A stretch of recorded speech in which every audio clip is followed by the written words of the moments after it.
Welcome back to Living with a Classic, and if you've been on this channel for a while, you probably recognize this car. It was pretty much exactly a year ago where I had a whole video series of getting this thing back on the road after sitting for a number of years. I don't remember if it was 8 or 10 years, but it is a 1975 XJC, 6-cylinder, US spec one, and a very original California car. It just has a repaint.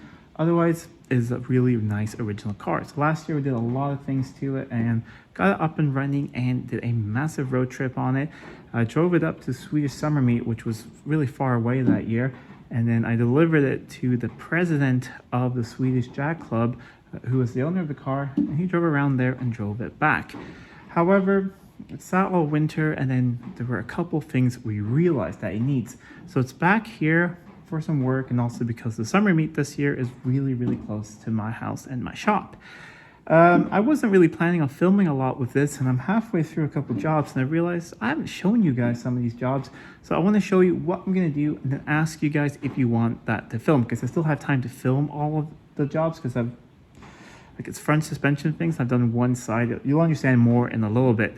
But I want to show you what we're going to do. And then you guys let me know in the comments down below if you want to see that. Because I realized a lot of these jobs we haven't done on the channel before. Excuse the mess a bit, but I'm halfway through a job. And I just realized, you know what? I got to ask you guys before I film. Because it takes a lot of time to film something. And if no one's going to watch it, there is no point in doing it. So what happened with this car is... he drove it, I drove it up there, he drove it back, and he drove around a bit during the summer, maybe about 3,000 to 4,000 kilometers in total. And then tires were like that. So something definitely wrong with toe and some other things. So we had to look at the front suspension and decided that most of it's original. It's had new shocks and things at some point, but everything else is pretty much original. So we decided, let's just replace all of it. And that's what I am doing on this side. I'm ready to put it all back together on this side. I have borrowed from a good friend of mine, and I can only have this week, that's why I'm doing it right now, is the original Jag spring compressor tool. Works really well. So we have that spring out of the way.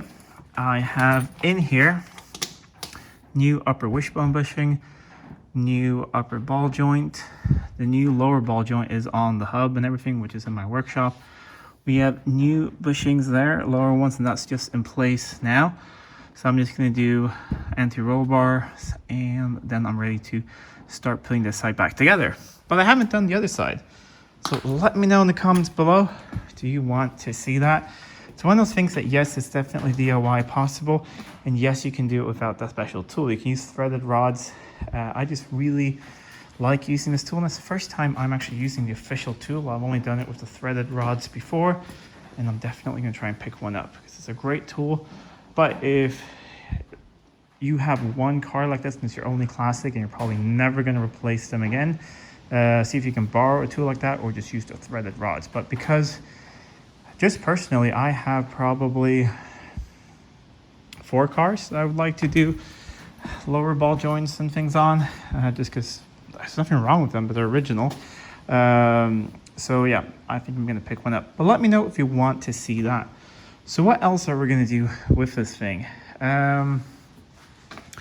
We never really got the chokes completely set up. Let's walk on the other side. It's water chokes. I rebuilt the carbs and everything. However, they do shut off, but they don't really fully turn on.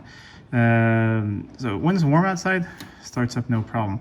However, once it gets a little bit colder out, and it got a little bit colder when we got up there to the summer meet, because I was a lot further up north when the weather was terrible, it was a little bit difficult to start in the morning. So I'm gonna adjust those. I need to drain the coolant system to do that.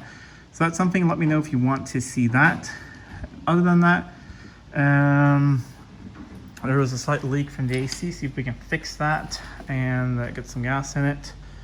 And I think that was pretty much it. Oh yeah, one of the fuel tanks we never actually really hooked up because it was a little bit dirty inside, and I didn't have pre-filters. And I mean, we were in such a rush. This thing was MOT the day before, like the morning of the day before we were leaving for a 1,000-kilometer trip one way. So I'm gonna hook up the tank that hasn't been used. I think it's the right one, don't really remember. and put free filter on that one. Otherwise, that's pretty much it. But I really just want to know if you guys want to see this or not. We're probably going to do it at some point in the future again, but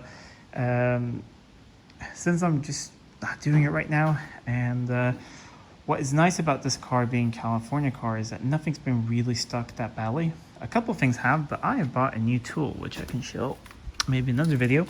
I finally picked up an induction heater. One of the greatest tools I've ever owned, and I'm so happy I picked it up. It really has helped with a couple stubborn bolts. And it's going to really help with the tie rod ends because they are completely stuck on this car. And that's also why, that's why we started doing all of this, because well, it's most likely just going to be adjustments with the tie rod ends, but then we realized that all the bushings were just shot. So might as well replace everything before we do an alignment. All right, just a little bit quicker video today, but I really wanted to know if you guys want to see that or not, because it's really hard for me sometimes to judge what you guys are interested in or not. Sometimes I'll do a video series on something that I find really interesting and no one will watch it. And sometimes I'll make a video and I think no one's gonna watch this, but all right, and then everyone likes it. So let me know in the comments down below, and I'm gonna continue working on this thing. And I think by the time this video is up, I'll be done with this side, and then you guys can comment on if you want me to film the other side or not. Anyways, if you like this video, please give it a thumbs up and share it with friends. If you're not already subscribed to the channel, please do subscribe to the channel. It really does help out a lot. Till next time, I'm Adam. This is Living with a Classic. I'll see you soon.